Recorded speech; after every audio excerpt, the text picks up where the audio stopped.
Hi, welcome to our channel where we share the most intriguing stories. At dawn, a bone-crunching crash shatters the silence. Randall races outside. His truck's been slammed, the culprit gone. But when the HOA queen accuses him of grand theft auto, the real war begins. Lies, sabotage, and revenge ignite a neighborhood showdown like no other. I woke up to the kind of sound that instantly spikes your blood pressure, the sickening crunch of metal colliding with metal. At first, I thought maybe a garbage truck clipped a can, or one of the neighborhood teens knocked over their dirt bikes again. But then came the silence, that sharp, hollow quiet that always follows something bad.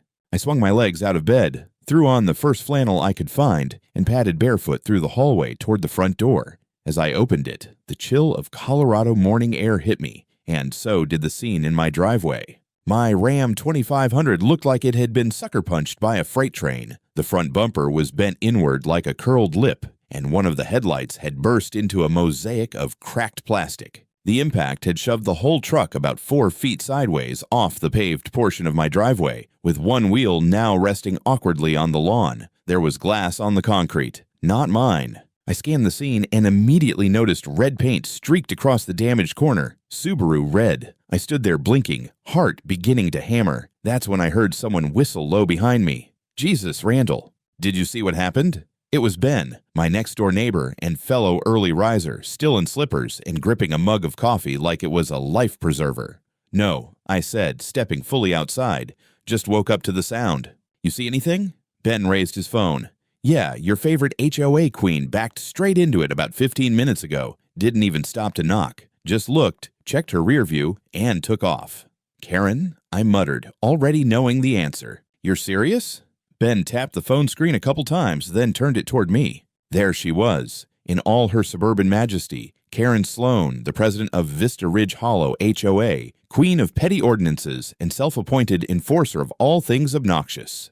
Her scarlet Subaru Outback was angled weirdly at the end of my drive, reversing. Then, bam! Right into my Ram. The whole truck shifted. She paused, got out, surveyed the damage like she was inspecting produce. Then she got back in and drove off like she'd forgotten her eggs at the store. My jaw clenched. I took a long breath through my nose and shook my head. Ben gave me a look. You calling the cops or your insurance first? Both, I said.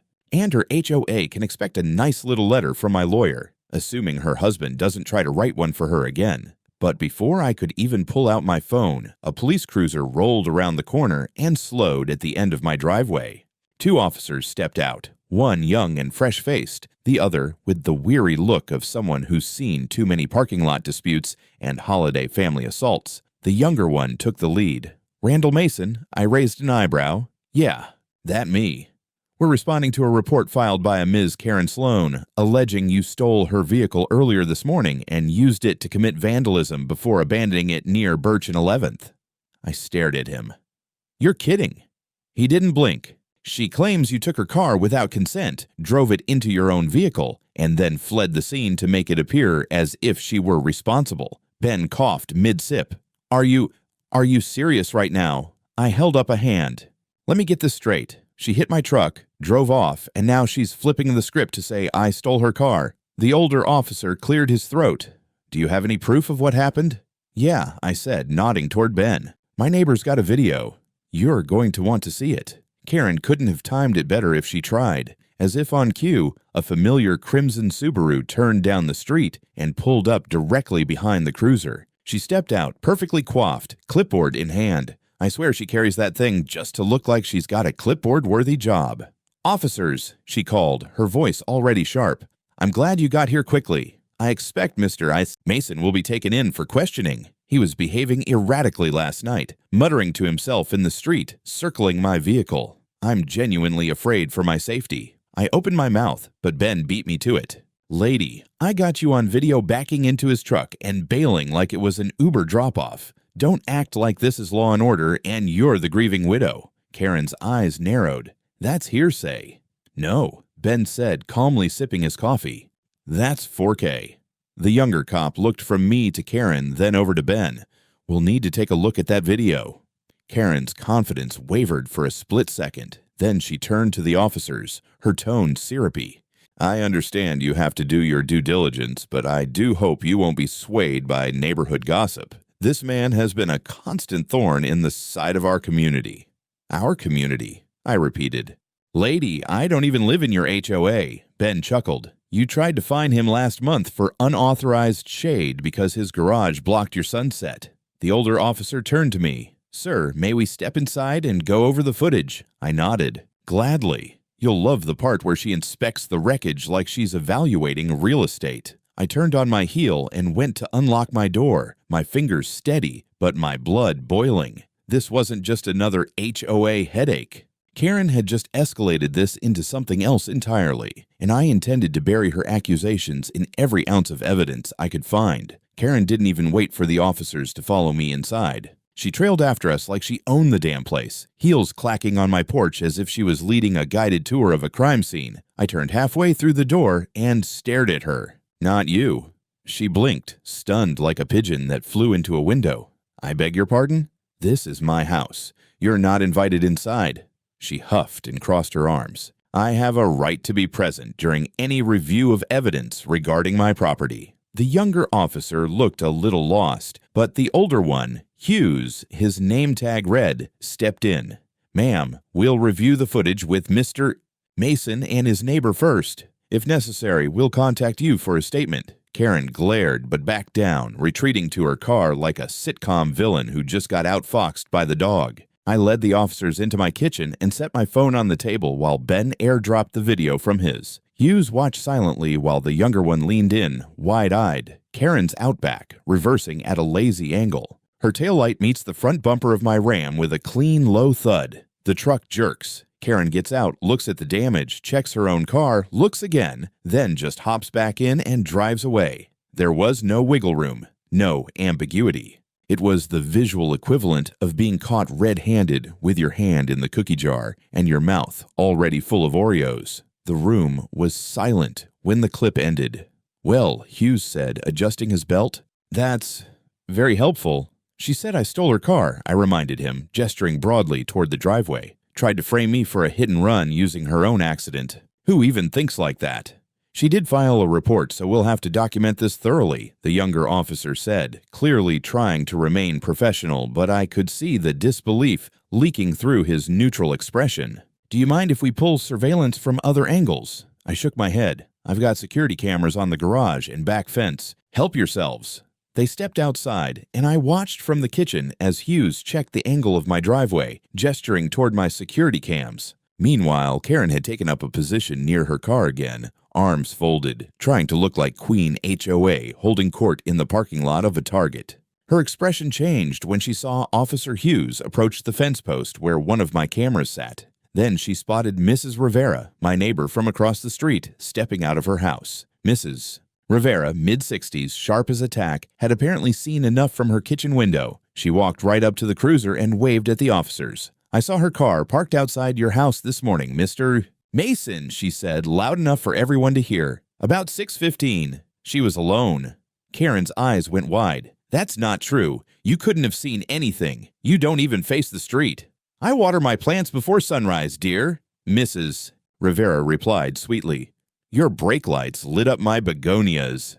Karen made a small choking noise like she swallowed a bug. Then came the kicker. Another neighbor, Eli Sanders, jogged over in gym shorts and a hoodie, earbuds dangling. Hey, not to get involved, but my doorbell cam picked up some weird yelling at, like, 5:30. Looked like Karen dragging someone across the sidewalk whispering something. You guys want it? Karen's mouth fell open. That's private. It's my property, Eli said with a shrug. And you were yelling on my sidewalk. Chill. The officers looked at each other, and the younger one muttered something into his shoulder radio. Karen stepped forward again, raising her voice. This is all a setup. They're conspiring. This man has been targeting me for months, threatening me with noise pollution and aggressive vehicle posture. Aggressive vehicle posture, I repeated. She parks next to the HOA mailbox and writes down my tire pressure, Ben muttered. Officer Hughes turned to Karen, holding up a hand. Ma'am, please calm down. We'll collect all statements and review the footage. I want to press charges, she shrieked. This is harassment. They're ganging up on me. They've always resented my position in the HOA. Ben leaned over to me and whispered, "What position?" She printed her own title on Vistaprint and called it official. At this point, the tension in the air had gone from thick to absurd. But no one was laughing. The officers were already cataloging footage, photos, statements. One of them called for a CID tech to collect physical evidence from both vehicles. Karen tried again. "You're making a mistake. I'll have my lawyer here within the hour." "Perfect," I said. "Tell him to bring her insurance card and an apology." She turned toward me with a look that could burn paint off a wall. Then she did something I didn't expect. She got in her Subaru and sped off without another word. Officer Hughes watched her leave, then turned to me. "You want to file a formal complaint?" "I already did," I said.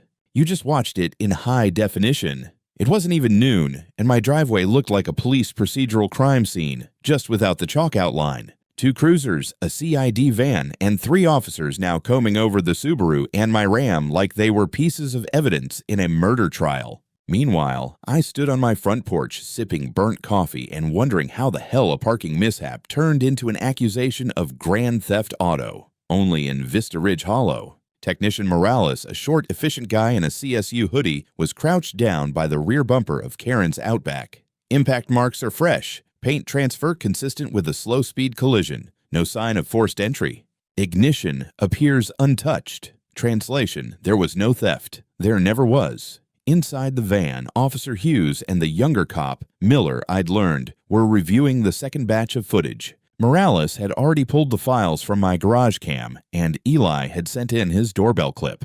That one had caught something fantastic. Karen grabbing her friend Maggie by the elbow and dragging her across the sidewalk like a stage manager shoving someone into place. The audio wasn't crystal clear, but you could hear enough. Karen whispering, "Just say you saw him near the car. That's all. He won't be able to disprove it." Maggie's nervous reply, "Are you sure this is a good idea?" Karen hissing, "We're protecting the neighborhood." It was a masterclass in self-incrimination. Officer Miller stepped out of the van and looked around, spotting me on the porch. "Mr. Mason, can we speak inside for a moment?" I led him in, wondering how many more statements I'd have to give before this circus packed up. He sat down at the table, pulling out a notepad. "So, here's where we are. We've got eyewitness accounts, 2 camera angles showing the incident, plus 1 recording of your neighbor, Karen Sloan, attempting to fabricate testimony. That's on top of her filing a demonstrably false police report about a stolen vehicle that was, in fact, driven by her less than an hour before our arrival." I folded my arms. "Sounds like a hell of a bingo card.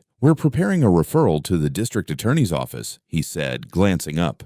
"Charges could include filing a false report, attempting to fabricate evidence, and leaving the scene of a property damage accident." I raised an eyebrow. "You going to arrest her?" He hesitated. "Not yet. The DA will want to review it first. But in the meantime, you're well within your rights to file a separate complaint for property damage." I nodded. "Already called my lawyer. She's very excited about this one." Ben poked his head in through the side door, holding 2 beers. "You want one?" I figured this counts as emergency hydration. Officer Miller blinked. "Sir, we're still collecting evidence." Ben shrugged. "I'm not offering him meth. It's Coors Light." "Maybe later," I muttered. Miller left shortly after, but Morales stayed behind a few minutes longer to collect one last batch of photos. As he packed up, he gave me a sympathetic look. "Honestly, man, I've seen people try to lie their way out of stuff, but this is a full-blown Oscar campaign." "She's been on my case for months," I told him. "Did you know she tried to file a noise violation because I ran a diesel engine test at 2 in the afternoon? Sounds like someone with too much free time and not enough attention." I chuckled. That's basically her resume. Just as Morales was stepping off the porch, a white Audi rolled up and parked behind the last cruiser. A man in a navy suit stepped out, phone already to his ear. He looked like a tax form came to life. "Who's this clown?" I asked aloud. "That," Ben said, squinting from the lawn, "is probably her husband. You know, the guy who loves to introduce himself as a corporate attorney at block parties." Of course it was. Jim Sloan. Karen's husband and unofficial HOA legal pit bull. Jim marched straight up the driveway, still mid-call. "Yes, I'm at the residence now. My wife is being harassed by multiple neighbors, and it appears the police are improperly collecting evidence without informing us of our rights." Officer Hughes turned just in time to meet him at the edge of the Subaru. "Sir, I'm going to stop you right there. We've already collected multiple pieces of evidence and statements from eyewitnesses that contradict your wife's report. I suggest you consult with your legal counsel before escalating this further. Jim puffed up like a pigeon in mating season. I am legal counsel. Even more reason to read the statutes before walking into an open investigation. I leaned against the porch column, arms crossed, watching this like the end of a soap opera. Jim looked like he was calculating his next 10 moves while Karen's Subaru sat there like Exhibit A in the dumbest case of the decade. Then came the final moment of poetic justice. Officer Hughes turned to me, holding up a clipboard.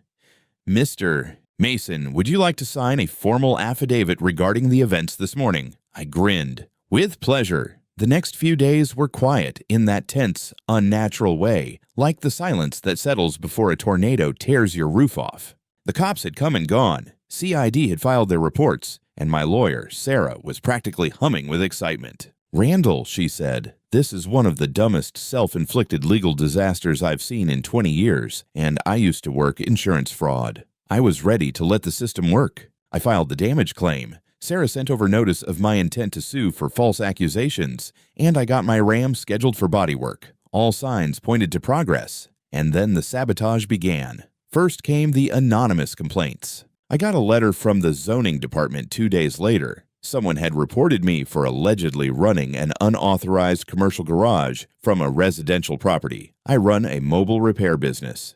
There's no garage, no customer traffic, nothing on site but my own damn vehicles and tools. Still, I had to spend a full afternoon on the phone with a zoning officer who clearly didn't want to be there. Then my mailbox got hit. Bent completely sideways like a drunk bear had body checked it. No one saw anything, of course. And the local HOA newsletter showed up that same day. New edition, hot off Karen's home printer. The front page article, a special bulletin warning about a resident exhibiting erratic behavior and maintaining dangerous vehicles. They didn't name me, but the photo blurred in the background.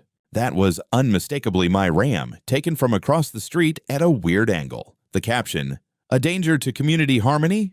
Subtlety was not their strong suit. Ben came over the next morning holding the newsletter like it was radioactive. They really printed this garbage. Oh, she's just getting started, I muttered, holding up my phone. Check this out. I played a voicemail left at 3 a.m. A woman's voice, badly disguised. You better leave this neighborhood before someone really gets hurt. You think your trucks make you untouchable. Ben winced. Wow. She sounds like she rehearsed that in a mirror with a wine glass. Third one this week, I said. Then came the flat tire, driver's side rear right where the shoulder hits the gravel. I spotted it as I was locking the gate behind the parts delivery guy. Clean slice along the inside wall, too clean. No nail, no shard, just a precise razor line slit, like someone wanted it to look like wear until you knew what to look for. That's when I installed the new floodlights and doubled my security cams. And then, just to top it off like a cherry of idiocy on a cake of escalation, I got a surprise visit from a city code inspector. Apparently, someone had reported me for storing hazardous fluids in non-compliant containers in the garage. Mind if I take a look? The guy asked, clipboard in hand, clearly bored out of his mind. Sure, I said. You want coffee while you look at my jug of windshield washer fluid? He left 10 minutes later, shaking his head and muttering something about Karens with too much time. That night, Sarah called. So, they're trying to bury you in nonsense. That's retaliation. And now it's not just civil anymore. She had already filed the intent to sue Karen personally, but now we were drafting an official notice to the HOA board as well. According to their bylaws, helpfully acquired by my friend Jim over at the county clerk's office, the president of the HOA had legal standing to act on the association's behalf. That meant if Karen made defamatory or fraudulent claims while identifying as HOA president, the entire board could be held liable for supporting or failing to prevent her actions. I had her by the bylaws, and she knew it. But Karen didn't slow down. She doubled down. 2 days later, I got another newsletter in my mailbox, this one hand-delivered. It featured a full-page opinion letter from Maggie, the same woman who had tried to back up Karen's initial lie to the cops. It claimed there was a coordinated smear campaign against the HOA and that certain residents had turned the neighborhood into a toxic, litigious war zone. It ended with a line that made Ben nearly spit his beer when I read it to him. We must resist the culture of intimidation created by diesel-fueled aggression and emotional instability.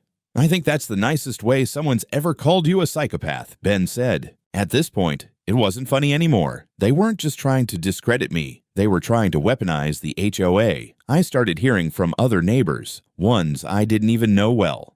A few of them came up to me quietly, shaking their heads and saying things like, "Sorry you're dealing with that mess," or "She tried to find me for planting sunflowers last year. You're not alone." I wasn't, and that gave me an idea. If they wanted a paper trail, I'd give them a damn novel. I began compiling everything: video footage, complaints, voicemails, letters, photos, neighborhood chatter. I scanned every flyer, every bulletin, every snippet of passive-aggressive nonsense she tried to push as official HOA policy. Because next time we saw her in court, it wasn't going to be just for a busted headlight and a slander charge. It was going to be about the whole damn war. The courthouse was colder than I expected. Maybe it was just the nerves, or maybe someone in the county had a twisted sense of humor and kept the AC blasting to make sure you felt as uncomfortable as legally possible. I sat next to Sarah in the hallway outside courtroom 3B, a manila folder in her lap, and a look on her face like she was about to dissect something. Slowly, and with surgical precision, Karen had filed a motion to dismiss. Of course she had. Her lawyer, none other than Jim Sloan, Mr. Corporate Tax Law himself, was trying to argue that this was a civil misunderstanding and that any statements made were protected expressions of concern by a community leader. Sarah snorted when she read that line. "Is that what we're calling false police reports and slashing someone's tire now?" I asked. "No," she said, flipping through the folder.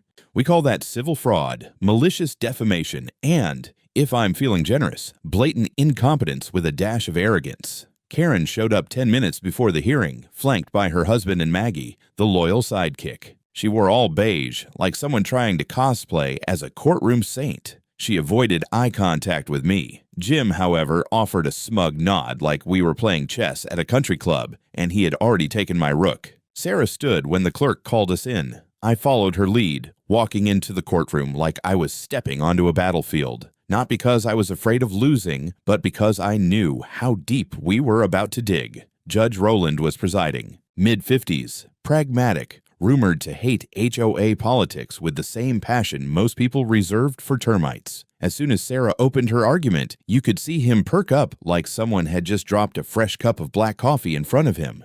"Your Honor," she began, "we are here today because my client, Mr. Randall Mason, was falsely accused of grand theft auto by a woman who, at the time, was acting as president of an HOA and speaking on behalf of that association.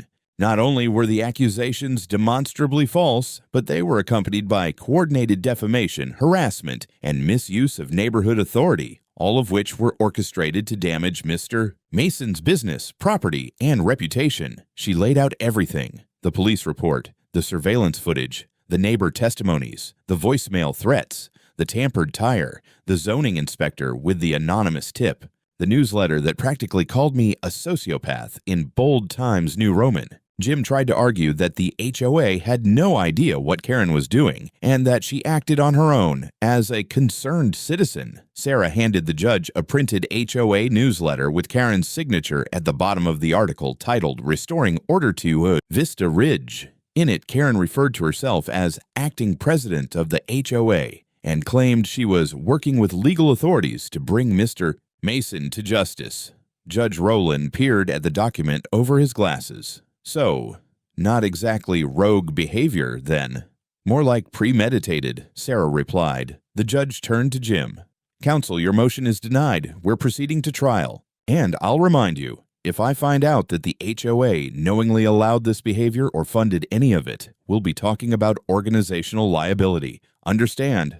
Jim didn't nod this time. Karen's face had gone pale. Maggie was already fiddling with her phone, clearly regretting every choice that led her here. Outside the courtroom, Sarah turned to me with the same expression she wore when she caught a brake caliper mid-failure on her Mustang restoration last summer. "That was the first blow," she said. "Now we go for the knockout." The formal trial was scheduled for 3 weeks out. In the meantime, Sarah filed an amended civil suit. This one included new charges: defamation of character, intentional infliction of emotional distress, negligent oversight by the HOA board, property damage, false police report, retaliatory harassment. Each point came with its own documentation.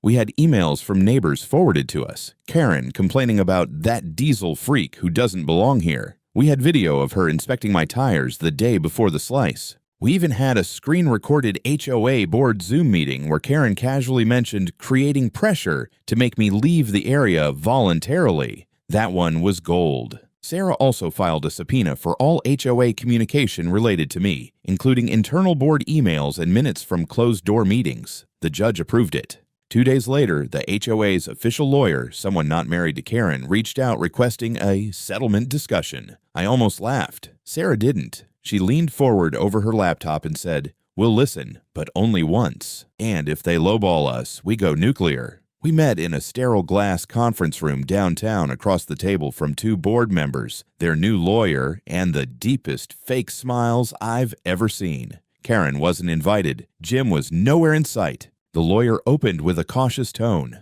The HOA is prepared to offer $20,000 to settle all civil claims and a formal letter of apology from the board without admission of wrongdoing. I looked at Sarah. She didn't flinch, just tapped her fingers 3 times and said, 50 for property damage, another 50 for reputational harm, and 15 for legal fees. No apology. We want official acknowledgement of fault. The other lawyer blinked. That's not even close to your estimated damages. Sarah smiled. Correct. That's what happens when you drag a diesel mechanic through hell over an HOA president's ego trip. You're lucky we didn't include punitive damages. The meeting ended without a handshake. The thing about people like Karen is they don't stop when they're caught. They double down, even if they're standing waist-deep in gasoline with a lit match in their hand. And true to form, just days before the trial, she pulled her boldest move yet. It was the morning of the pre-trial review. I just finished washing the Ram, mostly to clear my head, and was drying the hood when my phone buzzed. Unknown number. Normally, I wouldn't pick up, but the gut feeling was too strong. "Mr. Mason," a voice said. "This is Detective Barrett with the District Attorney's Office. I'd like to confirm a few details regarding the charges against Ms. Sloan." I straightened up, phone to my ear, a towel still in my other hand. "Sure. What's going on?" He cleared his throat. "We've received new material. A recording." My stomach tensed. From who?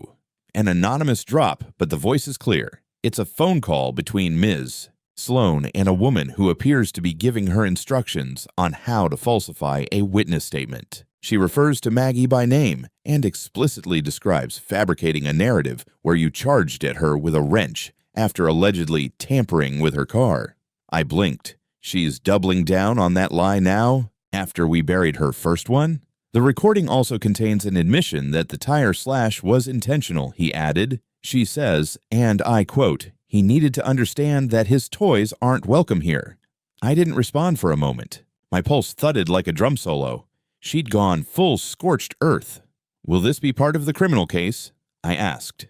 "Yes, and we've added charges of attempted obstruction and retaliatory harassment. We'll be requesting her presence in a formal hearing next week. It's separate from your civil trial, but related." After I hung up, I called Sarah. She picked up after 1 ring. "They have her on tape," I said. Sarah didn't even ask what tape. "Good, that's the nail. We go in, we swing, and we don't stop." Trial day arrived on a stormy Thursday, the kind that makes every court building feel like a Gothic set piece. The courthouse steps were slick with rain. I walked up with Sarah at my side, dressed like I was heading to war. Clean denim, pressed work shirt, boots polished enough to kick down lies. Inside, the courtroom was packed. A few reporters had picked up the story, local outlets mostly, but 1 or 2 regional papers had taken interest in an HOA war turned legal inferno. Karen sat at the defendant's table, looking like a woman who had swallowed a lemon whole. No husband, no Maggie, just her. And an overpaid lawyer who looked 2 seconds away from pleading temporary insanity on her behalf. Sarah began the opening arguments with lethal calm. "Ladies and gentlemen of the jury, this is not just a story of a fender bender or a neighborhood squabble. This is about power, abuse of authority, and an organized attempt to destroy a man's name, livelihood, and rights because one woman believed her HOA title gave her the crown. She walked them through everything. The collision, the false police report, the staged witness, the sabotage campaign, the newsletter, the voicemail, the tire, the zoning complaint, the surveillance footage, and now the recording. We called Ben, Mrs. Rivera, Eli, and the zoning officer. Each laid it out cleanly, calmly, like clockwork. Eli even brought in a printed transcript of the doorbell footage that showed Karen coaching Maggie before the police arrived. Then came the recording. The courtroom went silent when Karen's voice played over the speakers, tinny and echoing, but unmistakable. You tell them he grabbed the wrench and yelled. If they think he's violent, they'll take me seriously. And then, I slashed one of his tires. He'll get the message. The jury stared at her. Karen didn't even look up, just stared at her folded hands like they might vanish if she focused hard enough. Her lawyer didn't even attempt a robust defense. He tried to shift blame to HOA culture, saying she was under intense pressure and had a misguided sense of duty, but it was all dust in a hurricane. When Sarah cross-examined Karen, she dismantled her like a faulty carburetor. Ms. Sloan, were you acting as president of the HOA when you filed the police report? Yes, she muttered. Did you believe that gave you legal authority to accuse Mr. Mason of stealing your car? I thought... Did you slash his tire? Silence. The judge leaned forward. Answer the question. Yes, she said finally, voice shaking. And did you coach Maggie to lie? I didn't mean harm.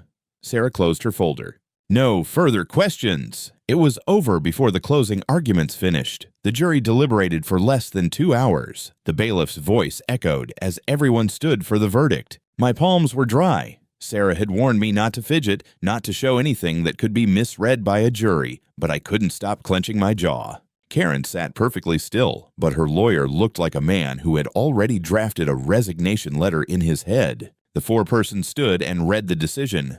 We, the jury, find the defendant, Karen Sloan, liable for all counts in the civil case, including defamation, intentional infliction of emotional distress, and property damage. We further find her responsible for malicious abuse of authority as acting HOA president. Damages awarded to the plaintiff, $87,000 for financial and reputational harm, and $10,000 for legal costs. A quiet gasp broke the silence from somewhere in the courtroom. Sarah didn't flinch. I didn't breathe. The judge raised a hand. Furthermore, this court rules that the Vista Ridge Hollow HOA is jointly liable due to documented oversight failures and must pay an additional $50,000 in penalties and restitution for enabling Ms. Sloan's conduct.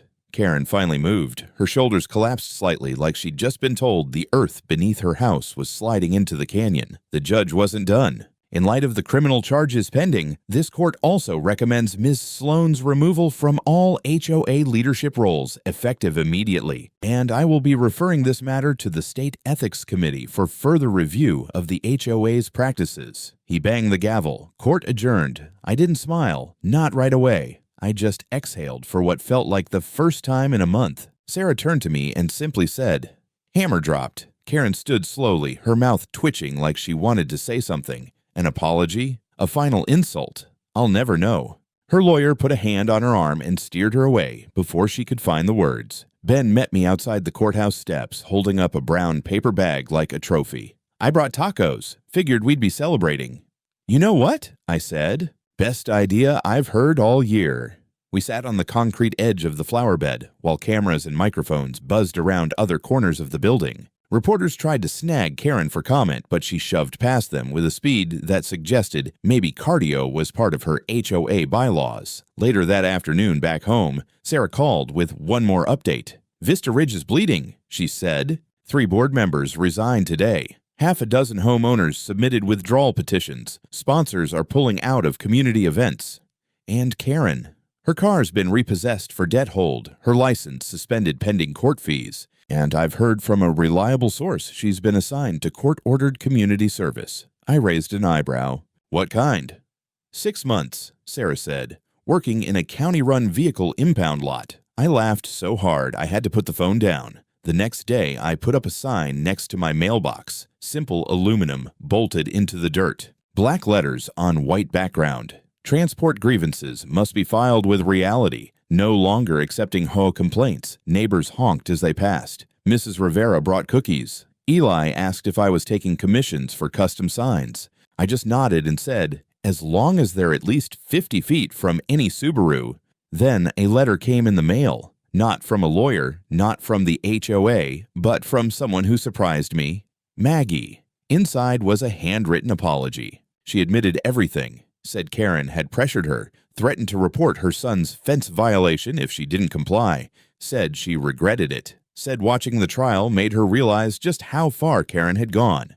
I didn't hate her for it. I'd seen what Karen could do when she thought no one would challenge her. I kept the letter, tucked it in the same file as everything else, my small archive of war. By the end of the week, HOA signs had been stripped down. A city notice was posted at the clubhouse. All HOA operations suspended pending reorganization and audit. The neighborhood suddenly looked a whole lot quieter, a little less beige, a lot more free. And me, I finally took the Ram in for the final round of bodywork. Not because I couldn't live with a dented panel, but because I wanted that truck to reflect what it had been through, like a veteran coming home with a polished medal and a few good scars. We'd both earned it. A week after the verdict, I stood at the edge of my driveway watching the sunset bleed orange over the ridgeline, a beer in one hand and nothing pressing in the other.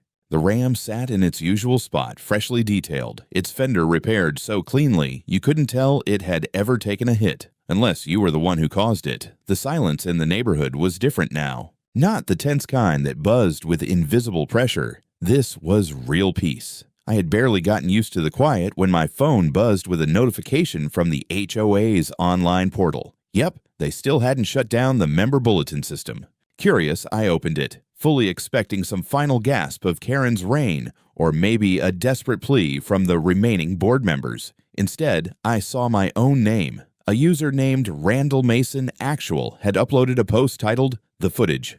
No edits, no music, no HOA filters. Attached were 4 video files: the collision, Karen's attempted coaching of Maggie, the tire slashing, and the now infamous phone recording. There was no commentary, no added drama. Just reality playing itself out for anyone still subscribed to the portal. Within an hour, comments exploded. Wait, this is what she got arrested for? Our dues funded this. Maggie, too. Damn. No HOA should have this kind of power. I'm done. The HOA board attempted to delete the post, but it was too late. Screenshots spread. Clips popped up on local forums. Even a small Denver news station ran a segment titled, "When HOAs Go Rogue, the Mason Case." I didn't post any follow-ups. Didn't argue in the comments. I'd said everything that needed saying. Let the facts rot their little castle from the inside. Then came the city council hearing. I wasn't planning on attending, but Sarah encouraged me. They're discussing an ordinance to restrict HOA authority outside their legal boundary. You helped build that momentum. So, I went. Sat in the second row, while some retired colonel with a mustache straight out of a war movie stood at the podium and shouted about liberty and property rights. When they opened the floor to residents, a dozen people lined up. Only a few were from Vista Ridge Hollow, but all of them mentioned my case. One guy from a nearby neighborhood said, if Mr. Mason hadn't stood up, what's to stop any HOA president from deciding they own the whole damn town? The ordinance passed unanimously. Karen didn't show up, obviously. She was busy repainting fire hydrants in a fluorescent orange vest with the words Community Service Volunteer on the back. A neighbor texted me a picture of her hauling a bucket down Maple Street like a grumpy Cinderella. I didn't share it. Some things don't need to be posted. Some justice is better when it lives off-grid. A month later, I hosted a cookout. Just burgers, some local beer, lawn chairs, and a grill that probably broke 2 HOA fire codes. The new interim board came. Regular people who didn't wear khakis to bed or threaten fines over garden gnomes. Mrs. Rivera brought a lemon pie. Ben brought his stereo and accidentally started a mini dance party on my driveway. It felt right. Near the end of the evening, I saw someone wheeling up the street on a bicycle, rusty basket up front, pedaling like she was trying to disappear into the asphalt. It was Karen. No eye contact, no acknowledgement. She kept her head down and rode past the house like it didn't exist. She didn't stop, didn't turn, but she didn't call the cops either. And that, I figured, was progress. As the fire pit burned low and the last guests filtered out, I stood there looking at the ridge, the trees, the clean sky above the hollow. This land was mine. My peace was earned. And from now on, anyone who tried to take either away better bring more than a fake title and a bag of lies, because I'd already buried one HOA, and I knew exactly where the shovels were.